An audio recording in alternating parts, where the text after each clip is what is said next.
The morning Marcus proposed to me, I touched the ring and saw everything. Not everything I wanted, everything I needed to know. That is the problem with being a psychometric omega in a world that already does not trust quiet people. The moment my fingers made contact with that little velvet box, the visions hit me like cold water to the face. Marcus, 2 nights before, in a hotel room I had never been to, laughing at something someone whispered against his throat. A hand that was not mine tracing the line of his jaw. His scent, warm and loose and completely unbothered, the way it only gets when he is relaxed and satisfied and not thinking about consequences. I saw it all in under 4 seconds. Then I looked up at him, down on one knee in the middle of Riverfront Park, the Hartford skyline doing its best impression of a romantic backdrop, and I said yes. I know. Before you come for me, let me explain something. When you have spent 24 years being the most overlooked omega in a pack family, that collects status the way other people collect student debt, you learn to pick your battles. My older brothers presented as betas. My father was a retired alpha with bad knees and a worse temper. And me? I came out of the womb as a rare male omega with psychometry and the kind of pretty face that made people assume I had nothing interesting going on. Behind my eyes, Marcus Webb was the first person who looked at me like I was worth something. That does a lot to a person, even when the person doing the looking is currently cheating on you. So yes, I said yes. I smiled. I let him slide the ring onto my finger, and I held the vision down like a man trying not to sneeze in the middle of a funeral. I was good at that, holding things down, pressing feelings flat until they stopped moving. The applause from the small crowd of park joggers and nosy bystanders was genuinely touching. Someone's golden retriever barked twice. It felt like approval. I told myself I was waiting for the right moment to confront him. That was 3 weeks ago. In my defense, the right moment kept not arriving. There was always something. His mother's birthday dinner. The pack integration meeting his alpha firm was hosting. The engagement announcement his family posted to what felt like every social platform, legally available to human beings. Marcus Webb and his beautiful omega. Look how lucky they are. I stared at that post for a long time, not because it hurt, though it did, but because in the photo I was laughing at something he had said, and I looked genuinely happy, and I could not for the life of me remember what the joke was. My best friend Jonah called me 11 times that week. I answered twice. "You're doing that thing again," he said on the second call. "What thing?" "The thing where you know something terrible and you just sit with it, like a little disaster goblin. That is an extremely unfair characterization of my coping style." "Ellie, baby, you touched the ring, didn't you?" Silence. "I touched the ring," I confirmed. Jonah made a sound like a man watching a car accident in slow motion. And I am handling it." "Handling it?" he repeated. "The way you handled the thing with your cousin's boyfriend, where you knew for 6 months and said nothing and then cried at his wedding." "I did not cry at the wedding. I had allergies. It was February. I had nothing for that." February in Hartford does not have a strong pollen situation. I changed the subject to something safer and spent the rest of the evening reorganizing my kitchen cabinets by emotional necessity, which is a completely healthy and normal thing to do. The engagement party was Marcus's idea. Not a small dinner, not a quiet gathering. A full event at the Webb family's preferred venue, the Aldrich in West Hartford, with catered food and an open bar, and roughly 80 people who all wanted to shake my hand and tell me how lucky I was. I wore a cream sweater that Jonah said made me look like a walking apology. I told him it was intentional. He did not find that funny. I found it extremely funny. Marcus's family was the particular kind of wealthy that has strong opinions about omega presentation. His mother, Diana Webb, greeted me with a hug that was mostly perfume and assessment. His father shook my hand with the energy of a man approving a business transaction. His sister, Paige, smiled at me the way people smile at something they are planning to return. I smiled back. I was good at that too. I circulated. I accepted champagne I did not drink. I made conversation that asked nothing of me emotionally, which is a skill I have refined to something close to an art form. And then, somewhere between the appetizer course and the first round of toasts, I felt it. Not a vision, not yet. Just that low hum at the back of my skull that meant something in my immediate environment was carrying information I was not supposed to have. My psychometry does not activate unless I make direct skin contact with an object, but it gives me warning. like a frequency, like a radio station you are almost tuned into. I turned toward the source without thinking. 3 men stood near the entrance of the venue, and the entire room shifted slightly when they walked in, the way air pressure changes before a storm. Not dramatically, just enough that the people nearest to the door stepped back half an inch without realizing they had done it. The Ashford triplets, Callum, Declan, and Red Ashford, alpha kings of the northeastern Pac territories, which covered most of Connecticut and bled into Massachusetts in ways that Hartford's city zoning did not officially acknowledge, but also did not argue with. I had never been in the same room as them before. I had seen photographs. Photographs did not cover it. Callum stood at the center, tall and still in a way that felt deliberate, dark eyes moving across the room, with the quiet efficiency of someone who already knew where every exit was. Declan stood to his left, broader through the shoulders, jaw set, the kind of face that looked like it had made difficult decisions and stopped, losing sleep over them. And Rhett on the right looked directly at me the moment I looked at him, like he had been waiting for exactly that, and smiled in a way that was either charming or dangerous and possibly both. The hum at the back of my skull went from a frequency to a full signal. Marcus appeared at my elbow. His hand found the small of my back, warm and possessive, and I felt his tension spike the moment he registered who had walked in. "You know them?" I asked, keeping my voice pleasant. "Everyone knows them," he said. That was not an answer. That was a deflection wearing an answer's clothes. I looked at Red Ashford again. He was still watching me. The ring on my finger felt 3 degrees colder than it had 60 seconds ago. Something, I thought, is about to happen. I had learned, over 24 years of touching things I should not touch and seeing things I could not unsee, to trust that particular instinct. It was not dramatic. It was not a thunderclap or a vision or a cold sweat. It was just a quiet cellular certainty, the kind that settles in your chest like a stone finding the bottom of a lake. Something was about to happen, and it was going to involve all 3 of those men standing near the entrance of the Aldrich, looking like they had been carved out of expensive, bad decisions. Marcus's hand was still at the small of my back. He was smiling at someone across the room, the practiced social smile he wore at events like this, the one that showed the right amount of teeth and communicated absolutely nothing true about what he was actually thinking. I had spent 14 months learning the difference between his real expressions and his performance ones. The performance ones were more frequent than I had originally appreciated. "Did you invite them?" I asked. "My father handles the guest list. That is also not an answer." He glanced at me sideways. "Ellie." "Marcus," he said my name like a period. I said his back like a question mark. We had been doing this for 3 weeks without either of us acknowledging it, which was impressive and also mildly exhausting. "Just be polite," he said quietly. "The Ashfords are important. I am always polite," I said. "I am famously polite. Politeness is essentially my whole personality." Jonah, who had materialized at my left elbow with a glass of champagne and the expression of a man watching a nature documentary reach its dangerous segment, murmured, "He's not wrong. It's actually a little concerning." Marcus did not acknowledge Jonah. Marcus never fully acknowledged Jonah, which was one of several things I had filed under things I was going to deal with eventually. Across the room, the Ashford triplets were being approached by Marcus's father, Gerald Webb, who wore his alpha status the way some men wear expensive watches, loudly and constantly. I watched Gerald extend his hand toward Callum.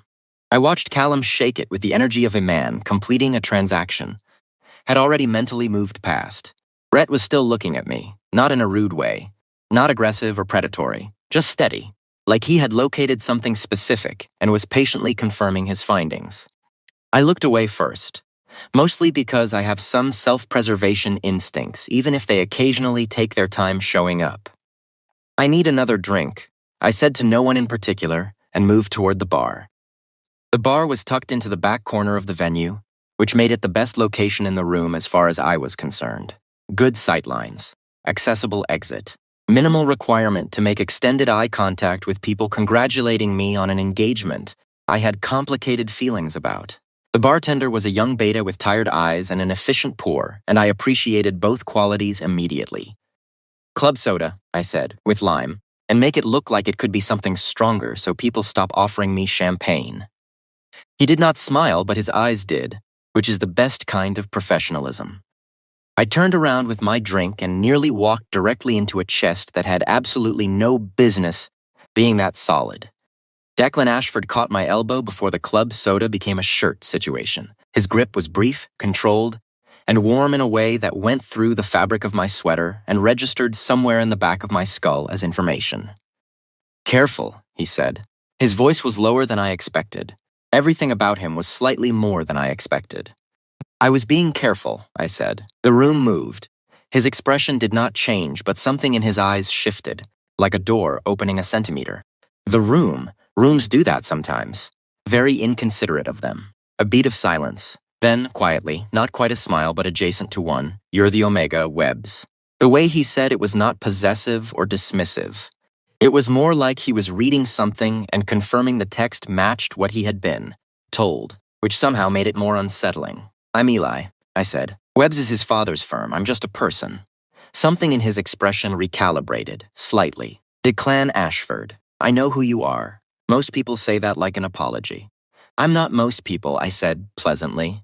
He looked at me for a moment that lasted exactly 1 second longer than neutral. Then he nodded, once, and stepped back, not retreating, just making space in the way people do when they have decided they are not done with a conversation but are willing to table it temporarily. I turned back to the bar and set my club soda down with more care than it required, mostly to give my hands something to do. The hum at the back of my skull was louder now.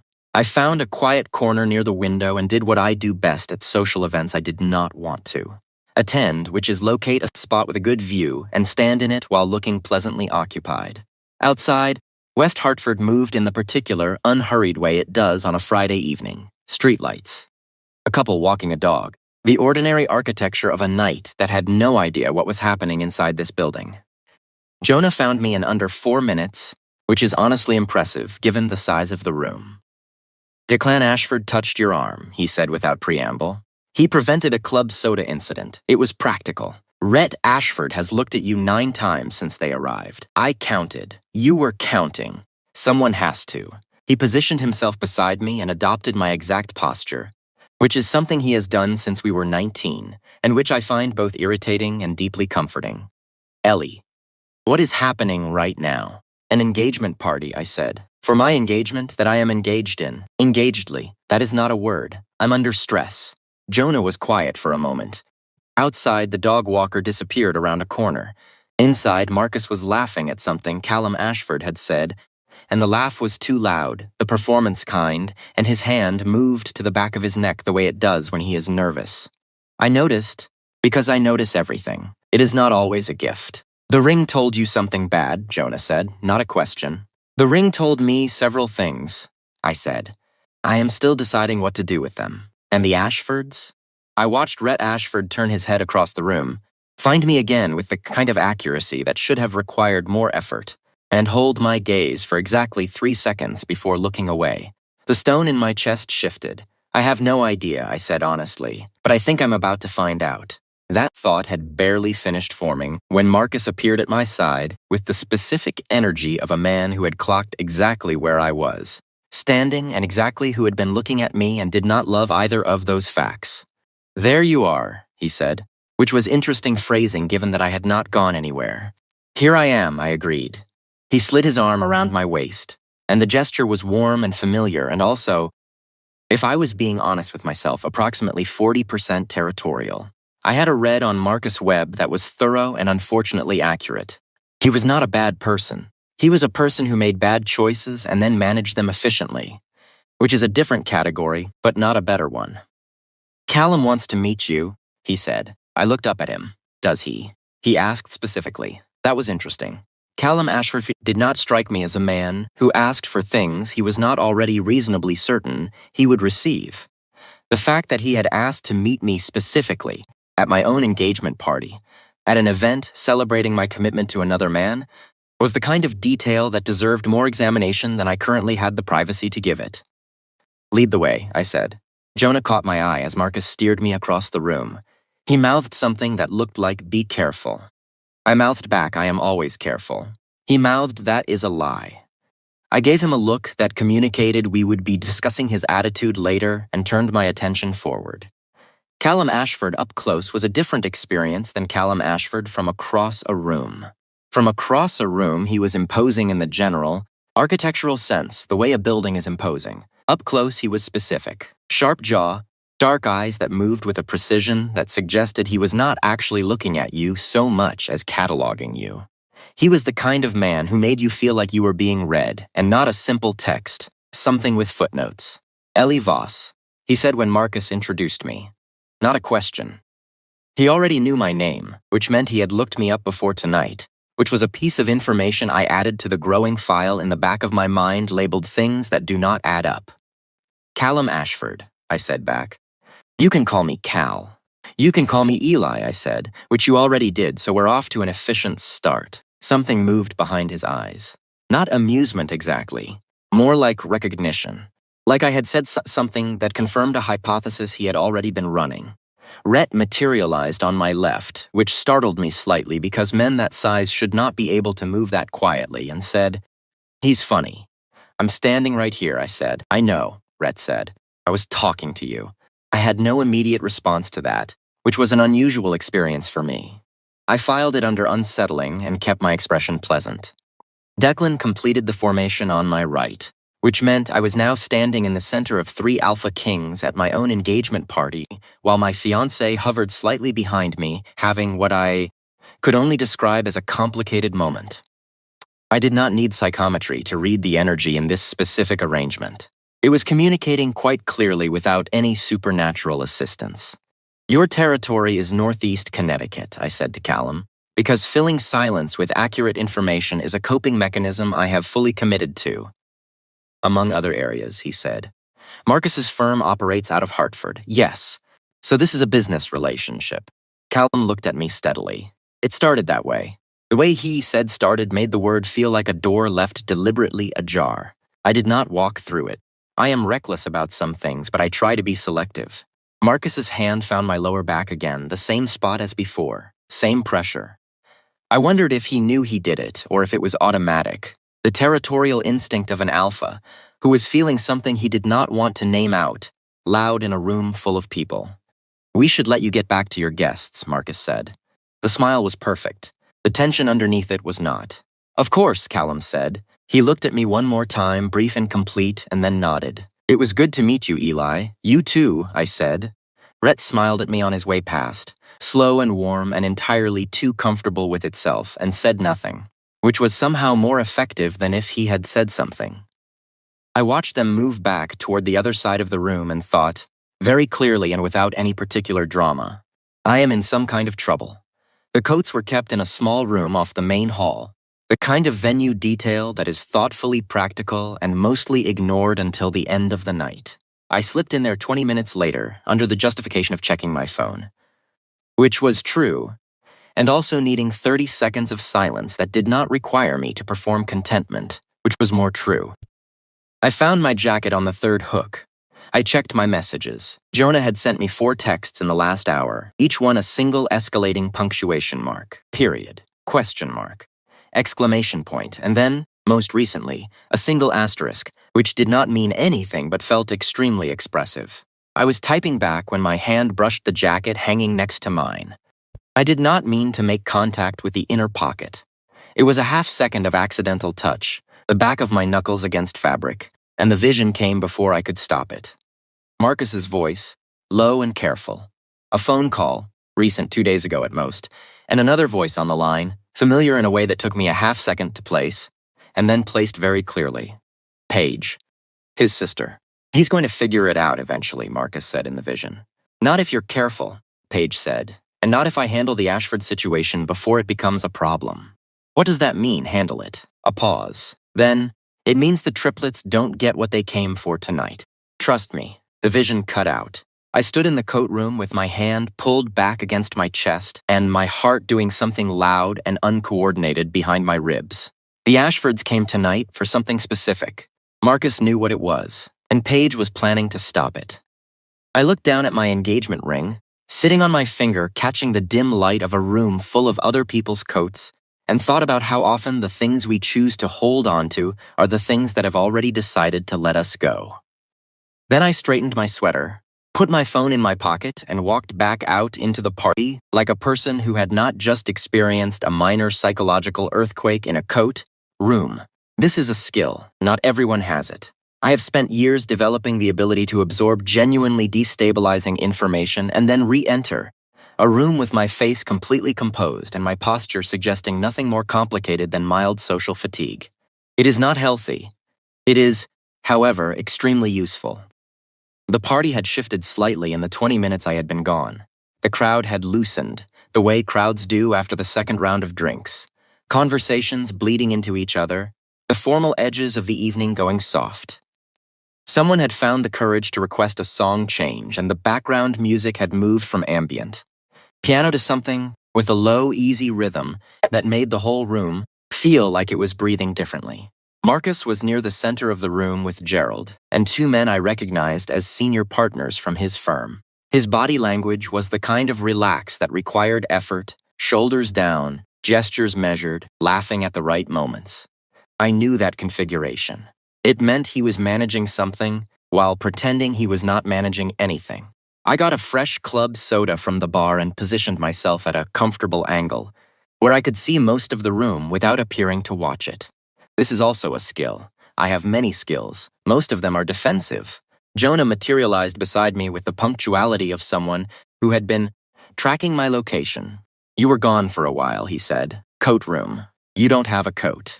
I was checking on other people's coats. Community service. He looked at me with the specific expression he reserves for moments when he knows I am deflecting and has decided to let me do it for exactly 30 more seconds before he stops letting me. I have timed it. It is always 30 seconds. 28. 29. Ellie. "Something is happening," I said quietly. "I don't have the full shape of it yet. But Paige is involved and the Ashfords came here tonight with a specific purpose and Marcus knows what it is." Jonah was quiet for a moment. Outside, a car passed on the street and its headlights swept briefly across the window glass. "How bad? Unknown. Possibly very. Do you want to leave?" I considered this genuinely, which I think deserves credit. I thought about my apartment 12 minutes away. My couch. My cat, Newton, who has strong opinions about lap availability and no interest whatsoever in pack politics. I thought about how clean and simple the next several hours could be if I simply collected my jacket, which I did not have, and walked out of this building. "No," I said. Jonah nodded. He had expected that answer. He handed me his champagne glass, which I did not drink from but held anyway because it gave my hands something to do, and said, "Then we stay and we watch." "We stay and we watch." I agreed. Paige Webb found me 20 minutes later. She was beautiful in the precise, engineered way of someone who understood exactly what beauty was for and deployed it accordingly. Dark hair, sharp cheekbones, a dress that communicated effortless expense. She had always been friendly to me in the way that some people are friendly, completely and without any real warmth underneath it, like a photograph of a fire. "Ellie," she said, touching my arm briefly. No vision. She was not holding anything and I needed direct object contact, not skin, for the psychometry to activate. "You look wonderful." "Thank you," I said. "You look like you have something on your mind." She laughed, easy and practiced. "Always. Can I steal you for a second? There are some people I want you to meet before the evening gets away from us." Every cell in my body said no in perfect unison. "Of course," I said. She led me toward the far side of the room, away from Jonah, away from Marcus, away from the comfortable sight lines I had spent 20 minutes establishing. I noted this without commenting on it. I also noted that the direction she was steering me was not toward any obvious cluster of guests, but toward a quieter stretch of the venue near the secondary bar, where the lighting was softer and the ambient noise from the main room was slightly muffled. Paige stopped near a tall decorative plant that was doing its best and turned to face me with a smile that had changed slightly in quality. Still warm, but purposeful now, the warmth with a job to do. "I'll be honest with you," she said. "People who begin sentences with 'I'll be honest with you' are, in my experience, preparing to be specifically dishonest about one targeted thing while being accurate about everything surrounding it. It creates the impression of transparency while functioning as the opposite." "Please," I said pleasantly. "The Ashford triplets." She paused, watching my face. I gave her composed and mildly curious, which is one of my better settings. They've had their eye on certain assets connected to our family for a while. Business interests, territory agreements. Marcus's firm manages some of those negotiations. Okay, I said. Tonight isn't just a party for them. They're here to assess, to evaluate whether the Webb family is a stable enough entity to continue certain arrangements with. She tilted her head slightly. Which means you, as Marcus's Omega, are part of what they're evaluating. I let that sit for a moment. That's interesting, I said. And you're telling me this because? Because I want you to be careful about how much you engage with them. The smile stayed, but her eyes went direct. Callum Ashford is not a man who separates personal interest from professional strategy. If he pays attention to you, it is not a compliment, it is a calculation. I looked at her for a long moment. She held my gaze steadily, which told me she had prepared for this conversation and was confident in her position. Here is what I did not say. I already know you spoke to Marcus 2 days ago about handling the Ashford situation. I already know this conversation is not a warning. It is a management attempt. Here is what I said instead. Thank you, Paige. I appreciate you looking out for me. She squeezed my hand briefly, satisfied, and I felt nothing because she was not holding an object, and my gift requires contact with things, not people. But I watched her walk away and I thought about the word calculation.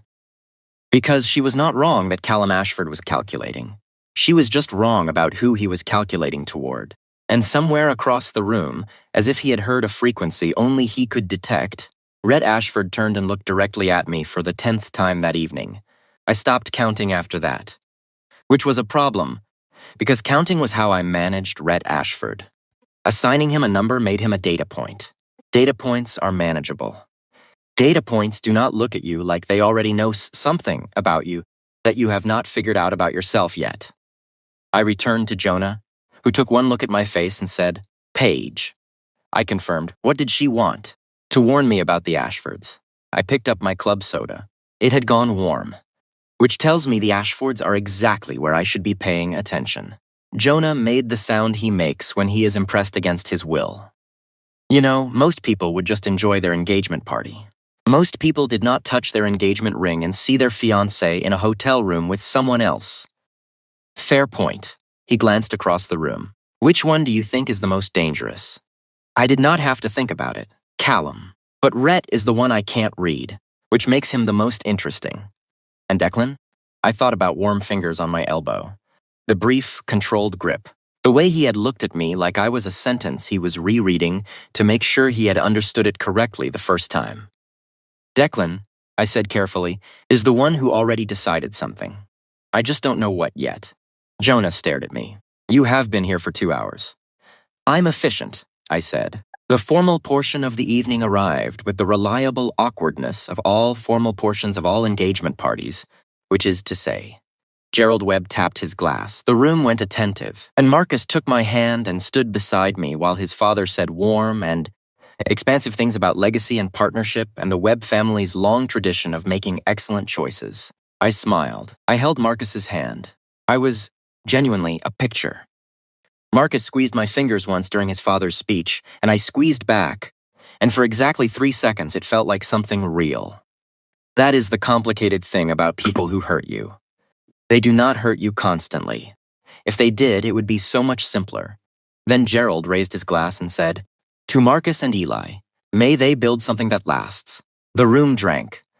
I brought the champagne flute to my lips without drinking, which I had been doing all evening, and over the rim of the glass I found Callum Ashford watching the toast with an expression I could not fully decode. Not cold, not warm, something in between that was more unsettling than either. Caught me looking and raised his own glass slightly in my direction, a gesture so small it was almost invisible, and drank. I had no idea what to do with that, so I filed it directly into the folder, labeled Deal With. Later, which was getting quite full. The speech is finished. The room exhaled back into conversation. Marcus was immediately drawn into a cluster of his father's associates, the handshake circuit that these events always generate, and I found myself briefly unanchored, which is not a state I remain in for long, because I find it uncomfortable, and I have opinions about discomfort. I moved toward the far end of the room where the secondary bar had a small stretch of counter space, that was not currently occupied, set my untouched champagne down, and did a quiet audit of the evening so far. Facts. Marcus was hiding something connected to the Ashfords. Paige was actively managing that something. The triplets had come tonight with a specific purpose. Rhett kept looking at me. Declan had already decided something. Callum was cataloging everything. And I had a ring on my finger that had shown me my fiancé's infidelity 3 weeks ago, and I had said yes anyway, and smiled for photographs and let his mother hug me with her perfume and her assessment, and I had been so extraordinarily, expertly fine about all of it. I picked up someone's abandoned glass from the counter without thinking, just moving it aside to make space, and the vision detonated immediately. Marcus, recent, hours ago before the party, in a car outside this building, and Paige in the passenger seat, her voice low and quick. The Ashfords are going to make him an offer tonight. Marcus, very still. What kind of offer? The kind that takes him out of our equation. They've been watching him for months, Marcus. They think he's their third bond omega, silence in the vision. Long enough that I could hear the street sounds outside the car, a distant siren, someone's radio. He's my fiancé, Marcus said finally. He's an inconvenience, Paige said. And you know as well as I do that if the Ashfords bond with a psychometric omega, they become untouchable. Every secret our family has buried stays buried as long as Eli stays with you and stays away from them. Another silence. So what do you want me to do, Marcus said. His voice was flat in a way I had never heard from him before. Emptied out. Nothing, Paige said. Just keep him close tonight. I'll handle the rest. The vision released. I set the glass down with great care, the way you handle something after you realize it is more fragile than it looked. Third bond omega. The Ashfords thought I was their third bond omega. In pack biology, a third bond is not a common thing. It is not a thing most people believe in outside of very old pack families with very long memories. It is the idea that certain omega bloodlines carry a resonance frequency, an actual biological signature that corresponds to a specific alpha pack. Not just compatibility, not just scent attraction, a genetic match so precise that the bond, if completed, becomes something close to irrevocable. It is also, for alpha packs at the level of the Ashfords, the difference between a territory that holds and one that fractures. I was not a royal omega. I was not moon-blessed or ancient bloodlined or any of the things the old stories describe. I was a 24-year-old psychometric omega from Hartford, Connecticut, who was good at reading rooms and bad at walking away from things he should walk away from. But my hands were trembling slightly against the counter. And across the room, Callum Ashford turned from his conversation, found me with his eyes in under 2 seconds, and held my gaze with an expression that was no longer cataloging. It was certain. He already knew. He had known before he walked through the door tonight. And somewhere behind me, I heard Marcus's laugh, the performance one, too loud, and I understood with complete and quiet clarity that every single person in this room tonight had known something I did not. Except now I did. I stood at that counter for exactly 4 more seconds. I counted them. 1, 2, 3, 4. Then I picked up my club soda, turned around, and walked back into the party like a person who had not just had the architecture of his entire evening restructured by a stranger's abandoned champagne glass. This is the thing about psychometry that nobody really accounts for when they think it sounds interesting. Yes, you can touch an object and see its history. Yes, that is occasionally useful and frequently dramatic. What people do not consider is that you cannot choose what you see. You cannot filter for relevance or edit for emotional impact. The information arrives complete and immediate, and you have to stand there and receive it regardless of whether you are currently at your own engagement party surrounded by 80 people who are all, on some level, operating with more information than you were given. I was given the information now. I was choosing what to do with it. Callum was still watching me from across the room. I looked back at him steadily, which seemed to confirm something for him because his posture shifted slightly. Just a fraction, the way a person shifts when a conversation they have been waiting to becomes possible. He said something brief to the man beside him and moved. I stayed where I was, partly because moving felt like a decision I was not ready to make, partly because I was genuinely curious what Callum Ashford looked like when he was walking towards something he had already decided he wanted. The answer, as it turned out, was unhurried, completely, almost irritatingly unhurried. like a man who had never once in his life experienced the anxiety of arrival. He stopped at a comfortable distance, not crowding, and said, "You touched something," not a question, an observation. "People touch things at parties," I said. "It is generally considered normal behavior." Your expression changed. I have a lot of expressions. I cycle through them regularly. The corner of his mouth moved. Not quite a smile. More like the precursor to one, the territory a smile occupies before it commits. "What did you see?" I looked at him for a long moment.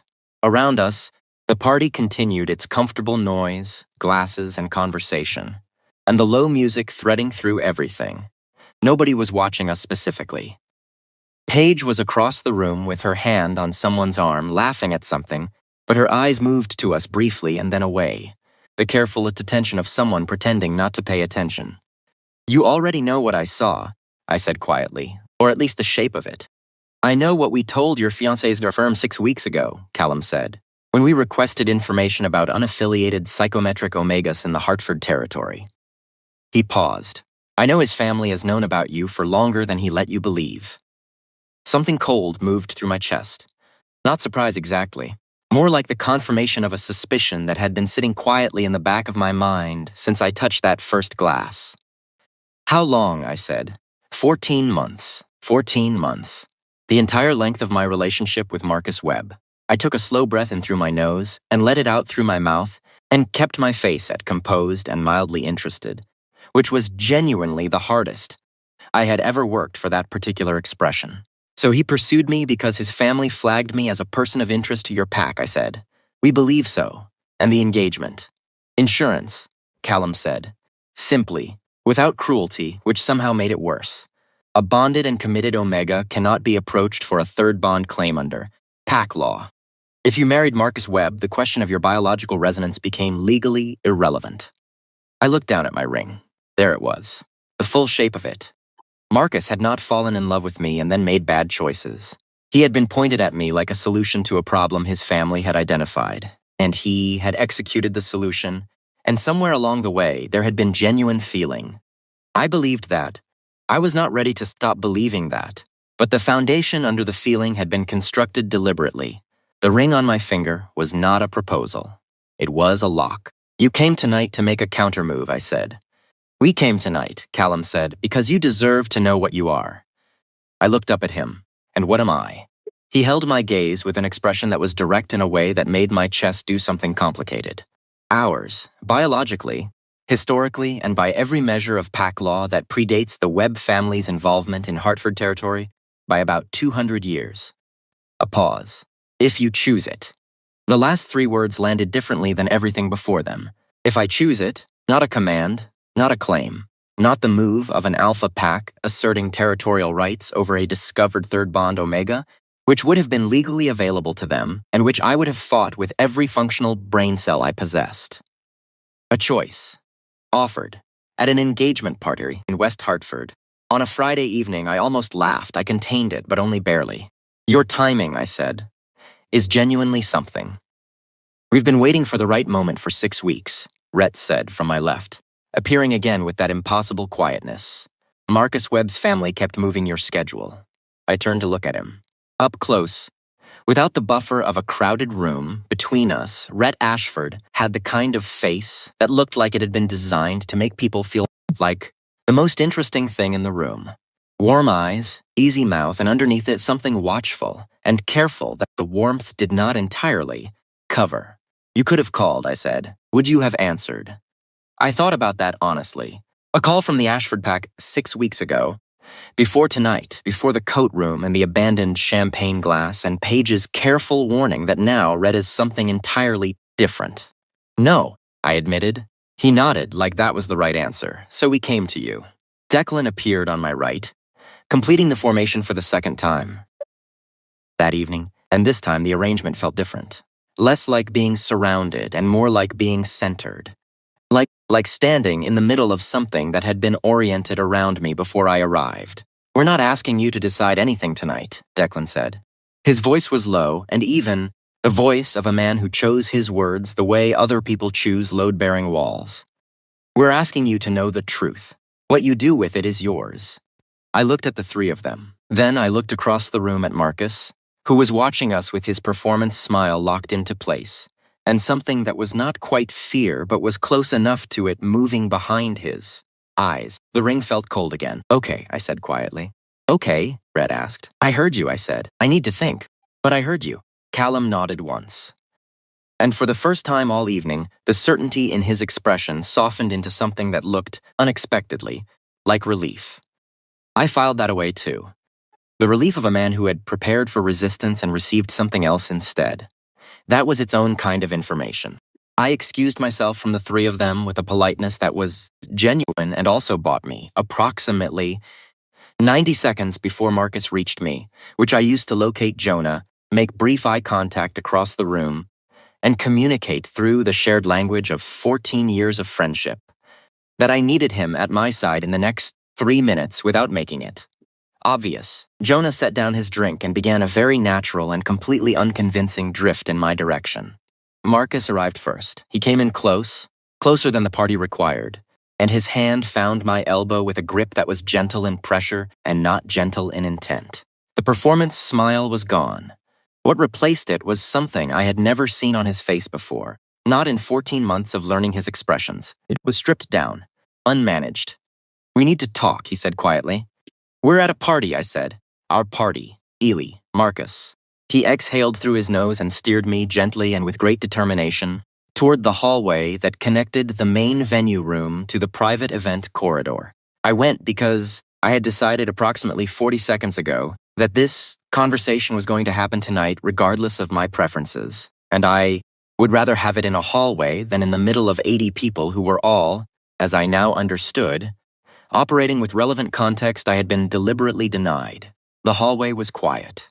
Cream walls, framed architectural prints, the muffled heartbeat of the party on the other side of the door. Marcus stopped walking and turned to face me, and I could see him deciding how to begin, which words to use, which version of the truth was the most manageable. I saved him the trouble. 14 months, I said. The color left his face in a way that was almost impressive. Your family flagged me as a psychometric omega in the Ashford Pax territory 6 weeks before we met, I said. My voice was even. I was genuinely proud of how even it was. You pursued me because keeping me in a committed relationship prevented the Ashfords from making a third bond claim. The engagement was insurance. The ring was a lock. I paused. How am I doing so far? Marcus was very still. The hotel room 2 nights before you proposed, I continued. I saw it when I touched the ring. I said yes anyway because I thought I was managing the situation, and I had not yet understood what the situation actually was. Another pause. I understand it now.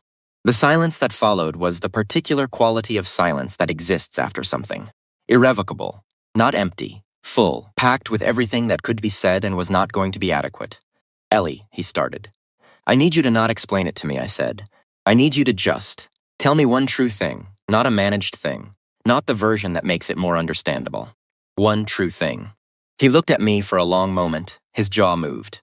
I watched him fight with something internal and visible. The habit of management, warring with something underneath it that was older and less controlled. I did pursue you because of what my family told me, he said finally. That part is true. His voice had changed. The performance quality was gone from it entirely. What remained was quieter and less comfortable and more real. And then I fell in love with you. That part is also true.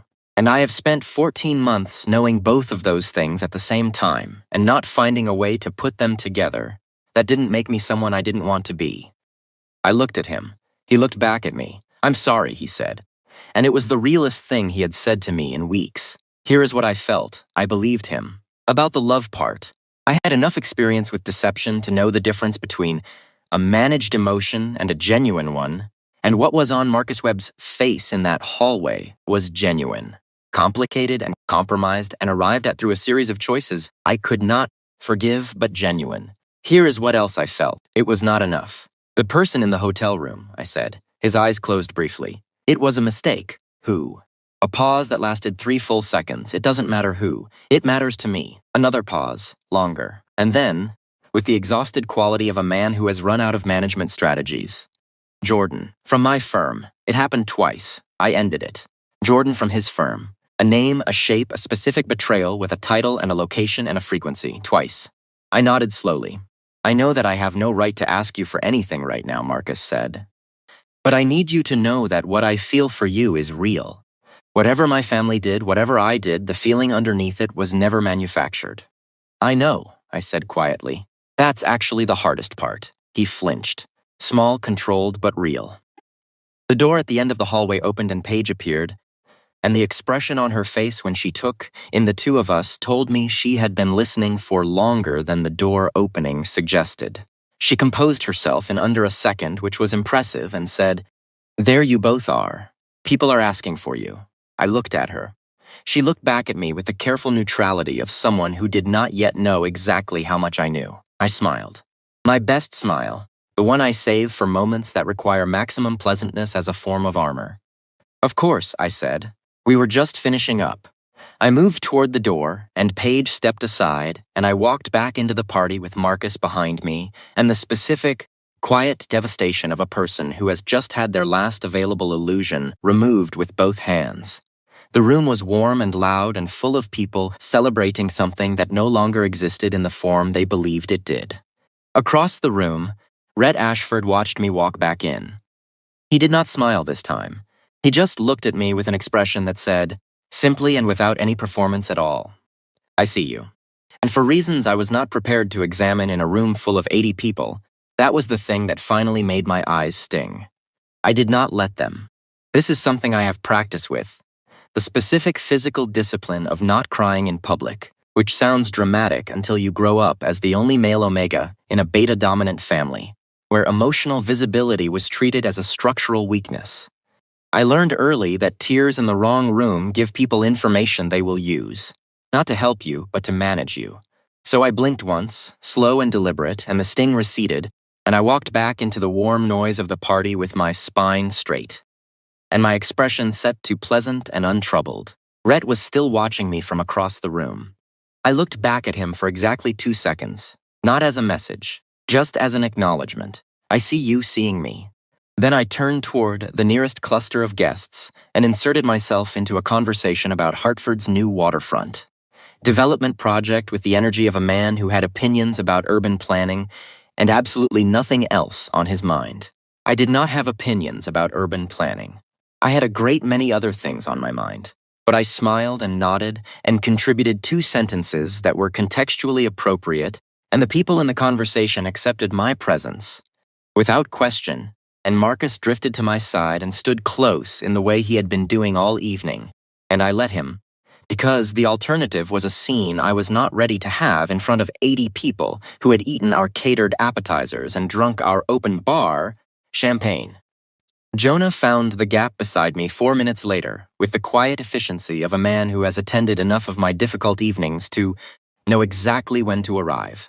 "Hallway," he murmured, low enough that only I could hear it. "Later," I said. "Your left hand is doing the thing." I glanced down. My left hand, the one with the ring, was pressed flat against my thigh. I had not noticed. My psychometry does not activate through clothing and my own skin, but the ring was there, cold and present, and my body had apparently decided on its own to put maximum fabric between me and it. I moved my hand to a more neutral position. "I'm fine," I said. "You are famously fine," Jonah said. "It's your least convincing setting." He drifted away before I could respond, which was probably intentional. The evening was winding toward its natural conclusion, that late party hour when the energy drops and people begin the slow negotiation of coats and goodbyes. Gerald Webb was doing a final round of handshakes. Diana was collecting compliments about the venue. The bar had slowed. I excused myself from the urban planning conversation and moved toward the window on the east side of the room, the one with the best view of the street below. Outside, West Hartford was doing its quiet Friday night thing. A couple shared something from a paper bag on a bench. A taxi moved through the intersection without hurrying. Ordinary life, conducting itself with complete indifference to what was happening on the other side of this glass. I heard him before I saw him reflected in the window. Rhett. He stopped beside me, not too close, and looked out at the street with the easy comfort of someone who was not performing casualness but actually felt it, which I found both enviable and mildly suspicious. "You don't have to say anything," he said. "Good," I said. Because I have a lot of things I'm not ready to say yet. He nodded. Outside, the couple on the bench laughed at something. The sound was inaudible through the glass, but visible in the way their shoulders moved. Can I ask you something? I said. Yes. The third bond thing, the biological resonance. I kept my eyes on the street. How long have you known? Personally. Not the pack, not the lawyers. You. A pause. Honest consideration, not deflection. I was learning to tell the difference with him faster than I expected. 8 months, he said. I was in Hartford for a territory meeting. You were at the coffee shop on Asylum Avenue. You touched the door handle on your way out and stopped walking for about 3 seconds. He paused. Psychometry activated by a public surface. I recognized it. My grandmother was psychometric. I turned to look at him. You saw me have a vision in a coffee shop doorway, and that was your evidence. That and the fact that every alpha instinct I have went completely offline for about 30 seconds, which has never happened to me before, and has not happened since. He said it matter-of-factly, like he was reporting a weather event. I told Callum that night. He spent the next 2 months verifying it through other channels before we approached your fiancé's firm. I looked at him for a long moment. You watched me have a psychometric episode in a coffee shop doorway 8 months ago, I said slowly, and your immediate thought was to tell your brothers. My immediate thought, Rhett said, with a slight shift in his voice that was the closest thing to vulnerability I had heard from him, was that I wanted to know your name. The brothers' part came after. The window glass held both our reflections, pale and overlapping against the dark street below. I looked at our reflections for a moment, instead of at him directly, which felt like a manageable amount of this particular honesty. Ellie Voss, I said, in case you wanted the official version. Brett Ashford, he said, though you already knew that. I did, I agreed. A beat of quiet settled between us, not uncomfortable, just present. The party moved behind us, someone's laugh rising above the ambient noise and then submerging again. I need you to understand something, I said. Whatever I decide, it will not be because of pack law or biological resonance or territory agreements. Those are not reasons I make decisions. Understood, Rhett said. And it will not be fast, I said. I am apparently very bad at making fast decisions about men, and I think I should account for that going forward. The corner of his mouth moved. We've waited 8 months. We can wait longer. Good, I said. I looked back at the street. The couple on the bench had gone. The taxi was long past. The ordinary Friday night had moved on without us. Behind me, I heard Marcus's voice, the real one, saying my name. I closed my eyes for exactly 1 second. Then I turned around. Marcus was standing 3 feet away, and the party had thinned enough around us that the moment felt exposed in a way the earlier hallway conversation had not. The remaining guests moved in the background like slow water, unaware, unconcerned. Gerald was near the entrance saying extended goodbyes. Diana was collecting her wrap. Paige stood at the edge of the room with a glass she was not drinking from, watching me with the careful attention she had been deploying all evening, now stripped of its pretense of warmth. Marcus looked at me and then at Rhett beside me, and something in his face completed a calculation he had been running all night. It's time to go home, he said, quiet, not commanding, almost asking. I looked at him for a long moment. Here is what I saw. A man who had made a series of choices that began with his family's strategy, and somewhere along the way became genuinely his own, and who had spent 14 months knowing the foundation was compromised, and choosing not to examine it too closely, because the thing built on top of it felt real enough to protect. I understood that logic. I did not respect it, but I understood it in the specific way you understand something that you recognize in yourself. I had said yes to a ring that showed me his betrayal. We were both in our own ways very good at choosing not to know things. Marcus, I said. My voice came out gentle, which surprised me slightly. I'm going to need the ring back. The silence that followed was total. Rhett went still beside me. Across the room, Jonah, who had the situational awareness of a very invested narrator, set down his glass. Marcus's expression moved through several things in rapid succession: disbelief, then grief, then something that was almost relief, which told me more than anything else he could have said. Ely, I know, I said. I know what you felt was real. I believe that. It doesn't change what the foundation was built on, and I think you know that too. I paused. I think you've known it for a while. His jaw tightened. His eyes were bright in a way he was managing very hard. He reached out and took my left hand with both of his, and for one strange moment, it felt like every gentle thing that had ever passed between us was present in that grip. The early mornings, the bad days when he had shown up with coffee and said nothing because he knew I needed quiet, the laugh I could not remember from the photograph, but that must have been real. Then he slid the ring off my finger. He held it for a moment, looking down at it. "I'm sorry," he said, "for the parts that were real. I'm most sorry for those." "I know," I said. He closed his hand around the ring and walked past me toward the exit, and he did not look back, which I respected more than I expected to. Paige watched him and then looked at me with an expression I could not fully read, complicated, and stripped of its earlier management. She opened her mouth, closed it, and then followed her brother out without speaking, which was the most honest thing she had done all evening. Jonah was beside me in under 30 seconds. "Are you okay?" he said. "Ask me in 10 minutes, I said honestly. He put his arm around my shoulders, and we stood there while the remaining guests completed their goodbyes. And Gerald Webb left without acknowledging me, and the venue staff began the quiet work of clearing glasses, and the music lowered to something that was almost imperceptible, just a frequency beneath the room's new quiet. My left hand felt strange without the ring, lighter, like a sentence that had been holding its breath finally allowed to exhale. Callum appeared in front of me with the unhurried directness that I was beginning to understand was simply how he moved through the world. "We're leaving," he said. "We're not asking for anything tonight. I want to be clear about that." "You've been clear," I said, "but I want you to have this." He held out a card, simple, cream-colored, a Hartford address and a phone number. No name, no title. He did not need either. "When you're ready." "If you're ready, there is no pressure attached to that card. You can throw it away." I took it. The moment my fingers made contact with the card, the psychometry activated, soft and brief, like a hand on a shoulder rather than a full vision. Not Marcus's hotel room, not Paige's car, something quieter. 3 men around a table recent, a week ago maybe. Callum's voice saying, "We do this right or we don't do it at all.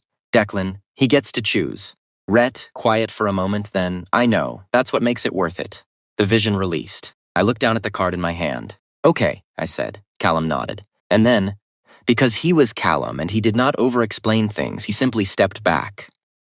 Declan beside him looked at me with that steady, rereading expression and said, "Take care of yourself, Eli." "I always do," I said. "I'm very good at it." Something in his expression softened by exactly 1 degree, which from Declan Ashford felt like a significant gesture. Rhett was last. He looked at me with those warm, watchful eyes and said nothing. For a moment, just looked, the way he had been doing all evening. And then he said, "The coffee shop on Asylum Avenue, the door handle vision.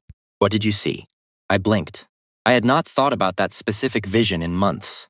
It had been brief and fragmented, a surface with too much history, too many hands. But underneath the noise of it, there had been one clear image.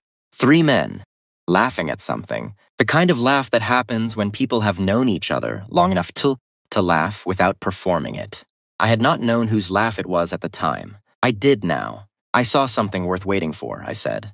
Rhett held my gaze for 3 full seconds. Then he smiled, the real one, unguarded and warm, and nothing like the calculated charm I had catalogued earlier, and said, "So did I." They left. I stood in the emptying venue with Jonah's arm around my shoulders and a cream-colored card in my hand, and my left hand light and strange and free, and I breathed in the quiet that the party had left behind. "So?" Jonah said eventually. "So," I agreed. "Triplet Alpha Kings. Apparently. You touched a stranger's champagne glass and changed your entire life." In my defense, I said, "I didn't mean to touch it." Jonah laughed. The real kind. And I laughed too, and it felt like something releasing, not everything, not all at once, but enough. A knot going slack. A breath finally finishing. I looked down at the card in my hand. Hartford address, phone number. No pressure attached. I thought about Rhett at the coffee shop doorway 8 months ago, watching a stranger have a vision and wanting to know his name. I thought about Declan's hand on my elbow, brief and certain. I thought about Callum's expression shifting from catalog to relief when I said I heard you. I thought about Marcus saying I'm most sorry for the parts that were real, and how that was the truest sentence of the evening and also the saddest. I slipped the card into my pocket. Outside, West Hartford was still moving. unhurried and indifferent and perfectly ordinary. The bench where the couple had sat was empty now. The intersection was quiet. I was 24 years old, unengaged, in possession of information that had restructured my understanding of the last 14 months. And I had a card in my pocket from 3 Alpha Kings who had said, simply and without performance, we do this right or we don't do it at all. I had been chosen before I knew I was being looked for. That was not nothing. Come on, Jonas said. I'll drive you home. Yeah, I said. We walked out into the cool Connecticut night, and the air hit my face clean and cold and real, and I did not look back at the venue, because I have a policy about not looking back at things I have already decided. The card in my pocket felt warm against my palm, through the fabric. I was not ready yet, but for the first time in 14 months, not ready felt like a beginning rather than an ending, and that, I decided, was enough for tonight. Thank you for watching this story to the end. If you enjoyed this story, you will surely love the next one. It's as crazier and more intriguing as can ever imagine. So do check it out. Hit subscribe. The next story drops soon.